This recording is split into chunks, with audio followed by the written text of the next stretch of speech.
Hello and welcome you all to let's crack it with Abhishek Gupta. मेरा नाम है अभिषेक। तो अब ये वीडियो है बजट पे।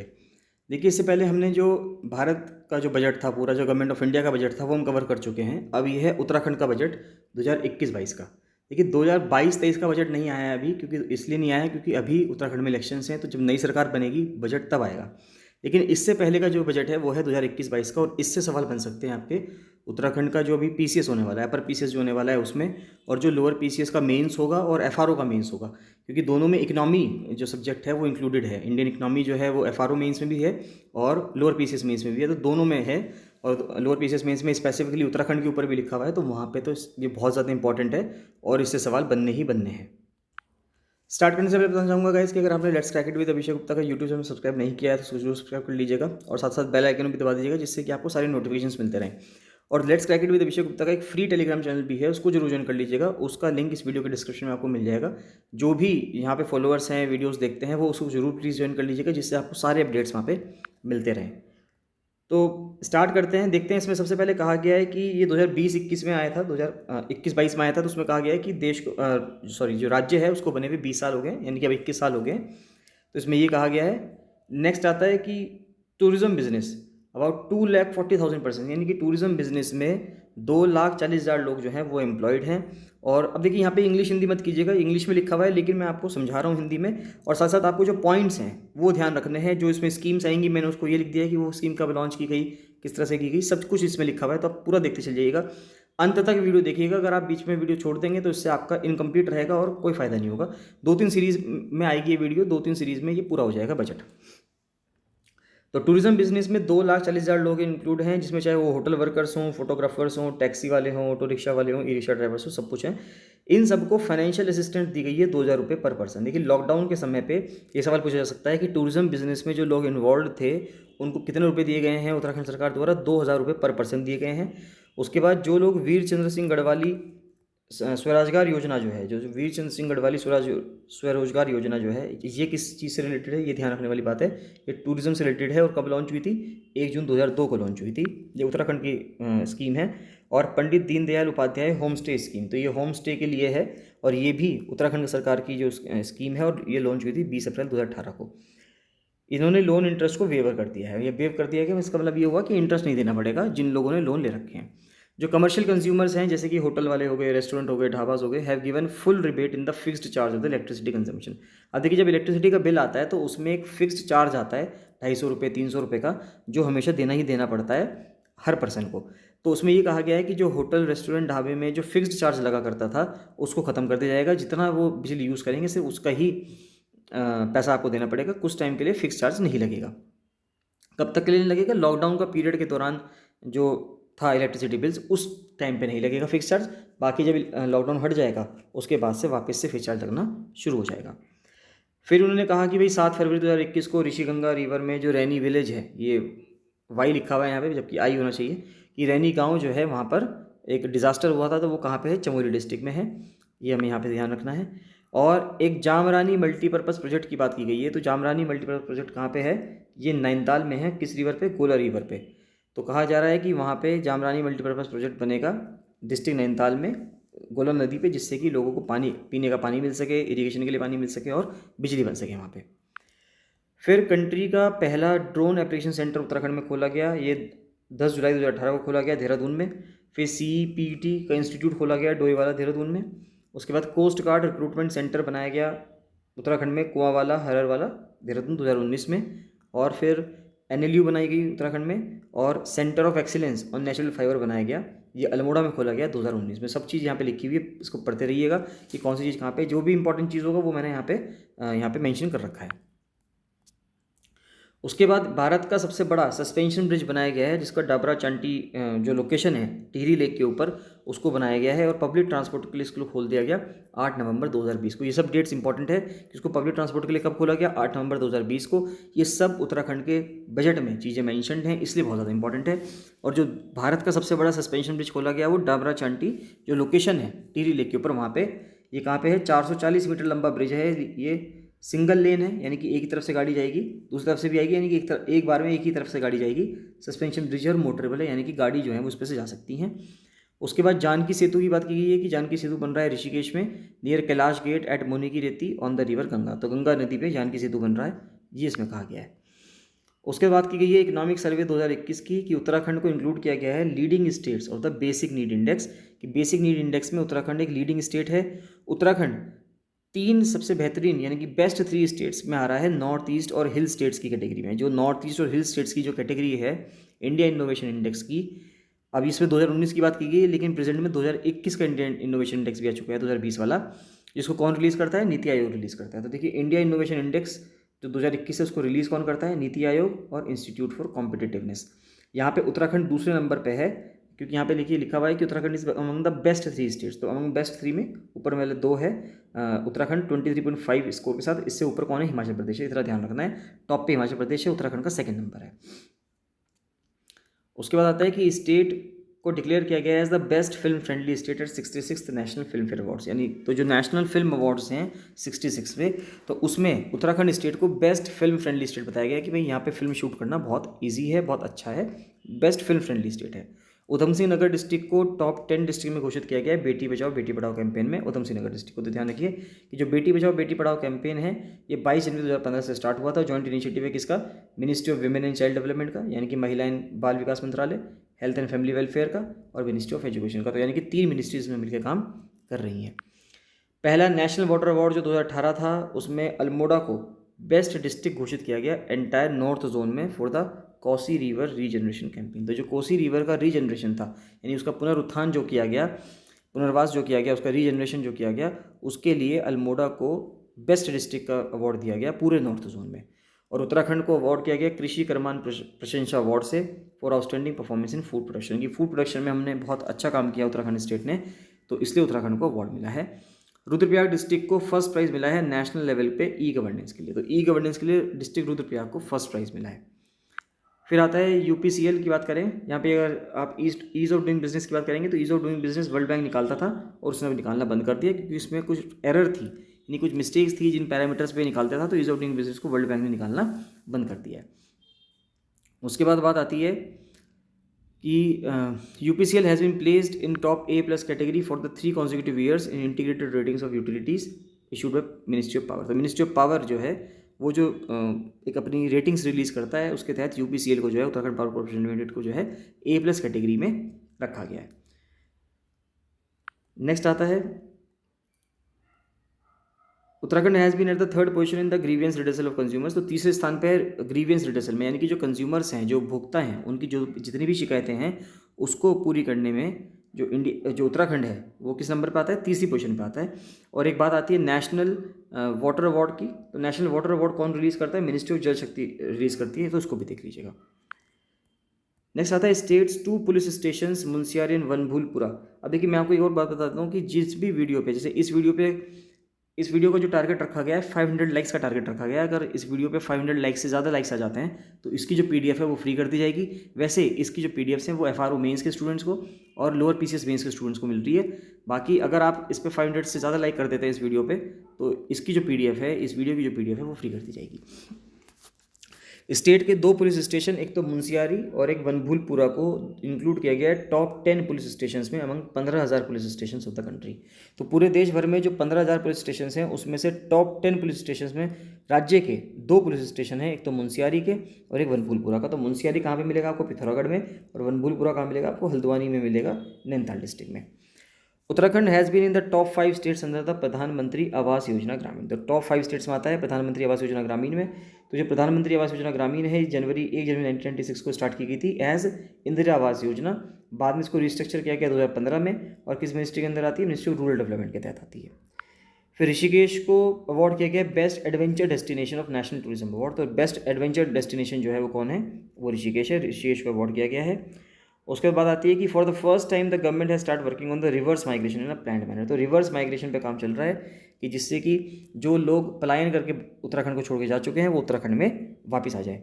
तो rural development and migration commission बनाया गया। Rural development and migration commission August 2017 में बना। इसका हेडक्वार्टर या इसका ऑफिस आपको कहाँ मिलेगा? पौड़ी गढ़वाल में।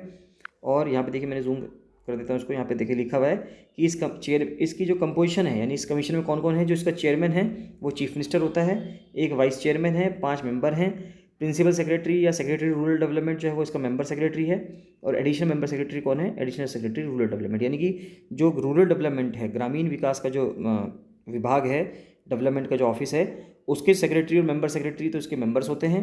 5 मेंबर हैं, एक वीसी है, और जो इसका चेयरमैन है वो चीफ मिनिस्टर। तो यह ध्यान रखना है कि rural development and migration commission का जो चेयरमैन होगा वो चीफ मिनिस्टर होगा उसी राज्य का, यानी उत्तराखंड राज्य का, और वाइस चेयरमैन एक है, और वाइस चेयरमैन इस टाइम पे कौन है? डॉक्टर एस नेगी जो है इस टाइम पे इसके वाइस चेयरमैन है। तो ये आपको ध्यान रखना है। तो rural development and migration commission have been constituted, और chief minister border area development scheme भी चल रही है, जिससे कि बॉर्डर एरियाज पे जो गांव हैं उनका डेवलपमेंट किया जा सके। चीफ मिनिस्टर ने एक डैशबोर्ड बना रखा है उत्कर्ष के नाम से, जिसपे जितनी भी प्रोग्रेस चल रही है, यानी जितनी भी स्कीम्स चल रही हैं उसमें क्या क्या प्रोग्रेस हो रही है उसके बारे में जो इन्फॉर्मेशन मिलती है वो सीएम का जो डैशबोर्ड उत्कर्ष है उसी से देखने को मिलती है। नेक्स्ट आता है फिर size of the economy of Uttarakhand state where it was. अब देखिए इकोनॉमी का साइज बताया जा रहा है कि उत्तराखंड की इकोनॉमी जो है, उत्तराखंड की जो अर्थव्यवस्था है उसका साइज़ क्या है। 2017-18 में 2,19,954 करोड़ रुपए हुआ करता था, अब वो बढ़कर 2,53,666 करोड़ रुपए हो गया 2019-20 में। यानी कि कंपाउंड एनुअल ग्रोथ रेट कितना रहा है? 7.39% का। ये इंपॉर्टेंट चीज़ है। पर कैपिटल इनकम जो थी उत्तराखंड की वो पहले 1,80,613 रुपये हुआ करती थी 2017-18 में, अब ये बढ़कर 2,02,895 रुपये हो गई है पूरे साल भर की 2019-20 में। तो पर कैपिटल इनकम कितनी है ये भी ध्यान रखने वाली बात है, 2,02,895। उसके बाद आता है एग्रीकल्चर और रिलेटेड एक्टिविटीज़ की अगर हम बात करें कि एग्रीकल्चर के लिए क्या क्या किया जा रहा है, तो देखिए एग्रीकल्चर के लिए एक तो मुख्यमंत्री राज्य कृषि विकास योजना का काम चल रहा है, ऑर्गेनिक कल्चर एक्ट लेके आया है उत्तराखंड राज्य, नर्सरी एक्ट लेके आया है, इंटीग्रेटेड आदर्श कृषि ग्राम योजना लेके आया है। तो देखिए जो भारतीय स्टेट है उत्तराखंड, वो भारत का पहला एक ऐसा राज्य है जिसने ऑर्गेनिक एग्रीकल्चर एक्ट लाया है। देखिए ऑर्गेनिक स्टेट ऑलरेडी सिक्किम को डिक्लेयर किया जा चुका है, लेकिन जो एक्ट लाया गया है ऑर्गेनिक एग्रीकल्चर पे वो सबसे पहले उत्तराखंड में ही लाया गया है 2019 में। तो state of Sikkim has already achieved the rank of the countries first organic state. तो भारत का पहला ऑर्गेनिक राज्य कौन है? सिक्किम है। लेकिन भारत का वो पहला राज्य जिसमें ऑर्गेनिक एग्रीकल्चर के लिए एक्ट लाया गया, कानून लाया गया, तब वो कौन है? वो उत्तराखंड है। फिर Uttarakhand had become the first state in the country to implement the state nursery act. तो उत्तराखंड जो है पहला ही राज्य बना है जिसने अपने यहाँ पे स्टेट नर्सरी एक्ट लाया है। नर्सरी से क्या होता है? देखिए नर्सरी पे एक्ट इसलिए लाया गया है जिससे कि किसानों का नुकसान ना हो सके। किसान क्या करते थे? किसान लोग जो होते हैं वो नर्सरी से जहाँ पे पेड़ पौधे मिलते हैं, छोटे छोटे पेड़ पौधे मिलते हैं या बीज मिलते हैं, वहाँ से वो लेते थे। लेकिन नर्सरी वाले क्या करते थे? नर्सरी वाले कुछ डुप्लीकेट सीड्स हो गए या ऐसे बीज हो गए जो पेड़ तो बन जाएंगे लेकिन उस पर जब फल आने का टाइम होगा तो फल नहीं आएगा। तो इसमें क्या होता था, जो किसान ने मेहनत करके 5 साल में 7 साल में उस पेड़ को बड़ा किया और जो भी उससे उस पर मेहनत की गई, उस पर लागत लगाई गई, वो सब उसकी बेकार जाती थी। इसको इम्प्लीमेंट किया गया कब? मई 2020 में। फिर free soil health card scheme के तहत 8.82 लाख फार्मर्स को उत्तराखंड स्टेट के अंदर सॉइल हेल्थ कार्ड दिए गए हैं, जिससे उनको बहुत ज़्यादा फ़ायदा मिल रहा है। 2,13,000 हेक्टेयर की जो ज़मीन है वो कवर की गई है ऑर्गेनिक एग्रीकल्चर में, जो कि 33% है टोटल एग्रीकल्चरल एरिया को। तो ये ध्यान रखना है कि अगर ये आपसे पूछा जाए कि उत्तराखंड के कितने एरिया पे ऑर्गेनिक एग्रीकल्चर हो रहा है, तो 33% एरिया पे एग्रीकल्चर हो रहा है। कैसे? ऑर्गेनिक, और बाकी पे जो केमिकल्स या फर्टिलाइजर्स आप यूज़ कर रहे हैं बाकी पे वो हो रहा है। ट्रेडिशनल एग्रीकल्चर की अगर बात करें तो ट्रेडिशनल एग्रीकल्चर का मतलब क्या है? उसका जो सेकंड फेज़ है, पहली बात तो वो 2018-19 से 2020-21 तक है, और ट्रेडिशनल एग्रीकल्चर का मतलब हो गया परंपरागत कृषि विकास योजना। तो ये एक सब कंपोनेंट है किसका? सॉइल हेल्थ मैनेजमेंट का, यानी कि जो हेल्थ है, सॉइल की जो हेल्थ है वो कैसी रहेगी, और किस स्कीम के तहत? National mission of sustainable agriculture. तो जो सस्टेनेबल एग्रीकल्चर है यानी कि सतत कृषि है, तो सतत कृषि के लिए जो राष्ट्रीय मिशन है उसके तहत एक सब कंपोनेंट है कौन? परंपरागत कृषि विकास योजना, यानी कि ट्रेडिशनल एग्रीकल्चरल डेवलपमेंट स्कीम। तो ट्रेडिशनल एग्रीकल्चर डेवलपमेंट स्कीम जो है वो कंडक्ट की जा रही है 78,000 हेक्टेयर ज़मीन पे ऑफ 3,900 क्लस्टर्स। 1,20,000 मेट्रिक टन जो फूड ग्रेन उग रहा है और 1,30,000 मेट्रिक टन जो fruits and vegetables have been produced under this scheme. तो जो ट्रेडिशनल एग्रीकल्चर है यानी कि परंपरागत कृषि, जिसमें कि हम केमिकल फर्टिलाइजर का इस्तेमाल नहीं करेंगे और ऑर्गेनिक प्रोडक्ट्स का इस्तेमाल करेंगे, चाहे वो गाय गोबर हो या आप कह सकते हो जो नीम के प्रोडक्ट्स होते हैं, यानी ऐसी चीज़ें इस्तेमाल करेंगे जो केमिकल्स के द्वारा नहीं बनी हुई होगी, आर्टिफिशियल केमिकल्स के द्वारा नहीं बनी हुई होगी। उसके बाद बात आती है कि इस स्कीम के लिए provision of rupees 87 crore 56 lakh is being made under the scheme in this budget. तो ट्रेडिशनल एग्रीकल्चर डेवलपमेंट के लिए 87 करोड़ 56 लाख रुपए जो हैं वो आवंटित किए गए हैं। फिर बात आती है सबमिशन ऑन एग्रीकल्चर मैकेनाइजेशन। तो एग्रीकल्चर मैकेनाइजेशन के लिए यानी कि एग्रीकल्चर में हम प्रिमिटिव टूल्स की जगह, यानी कि जो पुराने ज़माने में टूल्स इस्तेमाल करते थे उसकी जगह मशीन्स का इस्तेमाल करें, ट्रैक्टर्स का इस्तेमाल करें, कंबाइंस का इस्तेमाल करें, हार्वेस्टर्स का इस्तेमाल करें, जिससे कि प्रोडक्टिविटी जो है खेतों की वो बढ़ पाए। तो मिनिस्ट्री ऑफ एग्रीकल्चर और फार्मर्स वेलफेयर ने एक लॉन्च किया है scheme submission on agriculture mechanisation 2014-15 में। तो 2014-15 से ये स्कीम चल रही है। तो हिली रीजन में by setting farm machinery bank और custom hiring centre in the plain areas. देखिए, तो फार्म हिली रीजन में तो फार्म मशीनरी बैंक बनेगा और कस्टम हायरिंग सेंटर बनेगा प्लेन एरियाज में, जिससे कि खेती में मैकेनाइजेशन आ सके, यानी कि मशीन्स के द्वारा खेती हो, जिससे कि प्रोडक्टिविटी जो है उस ज़मीन की वो बढ़ जाए। Farmers are getting the tools available to them according to their requirements at a low price and the problem of shortage of animals used in farming has been solved. अब देखिए क्या हो रहा है कि लोगों को, यानी किसानों को जो टूल्स हैं उनको प्रोवाइड किया जा रहा है सरकार के द्वारा कम दामों पे, जिससे कि जो जानवरों की कमी होती है, मान लेते हैं आपको खेत जोतना है तो आपके पास आपको ऑक्स चाहिए, जिससे कि आप एक बैलगाड़ी टाइप की बना सको और खेत जोत सको। तो उस चीज़ से बचने के लिए अगर हमारे पास ट्रैक्टर होगा या हार्वेस्टर होगा या कंबाइनर होगा तो उसके हेल्प से हम खेत को जोत सकते हैं। तो इसके लिए गवर्नमेंट ऑफ उत्तराखंड क्या कर रही है, लो प्राइस पे उनको इक्विपमेंट्स प्रोवाइड कर रही है। शुगर केन फार्मर्स के लिए एक बार वो उनके लिए प्रोविजन लाया गया है 245 करोड़ का, यानी कि शुगर केन खरीद कर उनसे उनको जो रेमुनरेशन दी जाएगी, उनको जो पैसा दिया जाएगा, उसके लिए 245 करोड़ रुपए का बजट रखा गया है। Purchase of paddy from farmers has been made 100% online this year. ये इंपॉर्टेंट बात है। पूछ लिया जाएगा कि किस फसल की जो प्रोक्योरमेंट रहा सरकार के द्वारा वो 100% ऑनलाइन रहा, तो वो पैडी के लिए रहा कि पैडी की जो फसल थी, यानी कि जो चावल की जो फसल है या धान की जो फसल है, वो 100% ऑनलाइन रही है। फिर हॉर्टिकल्चर की बात करें तो हॉर्टिकल्चर डिपार्टमेंट को हॉर्टिकल्चर डिपार्टमेंट जो है वो मिनिमम सपोर्ट प्राइस यानी एमएसपी डिक्लेयर करता है अलग अलग फ्रूट्स के लिए, जैसे कि सी ग्रेड एप्पल के लिए, माल्टा के लिए, पहाड़ी लेमन यानी कि गलगल के लिए और पियर के लिए। तो इन सब के लिए, यानी कि पियर का मतलब है नाशपाती, तो इन सब के लिए हॉर्टिकल्चर डिपार्टमेंट जो है वो एमएसपी डिक्लेयर करता है। नेक्स्ट आता है ग्रोथ सेंटर स्कीम। देखिए, अब ग्रोथ सेंटर स्कीम क्या है, तो ग्रोथ सेंटर स्कीम 2018 में की गई थी। इसमें क्या हो रहा है कि इस्टेब्लिशमेंट कर रहे हैं ग्रोथ सेंटर का इन स्पेसिफिक रूरल एरियाज, यानी कि ग्रामीण क्षेत्रों में, गांव के क्षेत्रों में ग्रोथ सेंटर का इस्टेब्लिशमेंट किया जाता है to promote identified economic activities and help specialised local produce and services reach and national international market. देखिए, इससे क्या हो रहा है कि ग्रोथ सेंटर से बनाने से वहाँ पे ऐसी टेक्निक्स दी जाएंगी लोगों को कि जिससे कि उनके जो प्रोडक्ट्स हैं वो नेशनल और इंटरनेशनल मार्केट तक जा सकें। ऐसा ना हो कि जहाँ का कोई जो प्रोडक्ट बन रहा है वो वहीं तक सीमित रह जाए। अगर वो बाहर जाएगा, नेशनली जाएगा, इंटरनेशनल जाएगा, तो ऑब्वियस सी बात है उसके जो दाम है वो धीरे धीरे बढ़ जाएंगे। तो पहले प्रपोजल किया गया है 106 ग्रोथ सेंटर का कि 106 ग्रोथ सेंटर बनाए जाएंगे। ये मेनली कंसर्न होगी किससे, मार्केटिंग से, प्रमोशन से, एग्री बिजनेस का, यानी कि जो एग्रीकल्चर का बिजनेस है उसकी मार्केटिंग करने में, उसके प्रमोशन करने में इसको इन्वॉल्व किया जाएगा। लोकल ऑफरिंग्स में, बेकरी प्रोडक्ट में, अरोमा बेस्ड प्रोडक्ट में यानी कि जिसमें खुशबू आती है, लोकल मसालों में, फ्रूट प्रोसेसिंग में। फ्रूट प्रोसेसिंग का मतलब क्या है कि हम फ्रूट को प्रोसेस करके चाहे उससे जैम बनाएं, चाहे उससे अचार बनाएं, या जो भी चीज़ आप बना सकते हो वो आप बना सकते हैं, पिकल बना सकते हैं।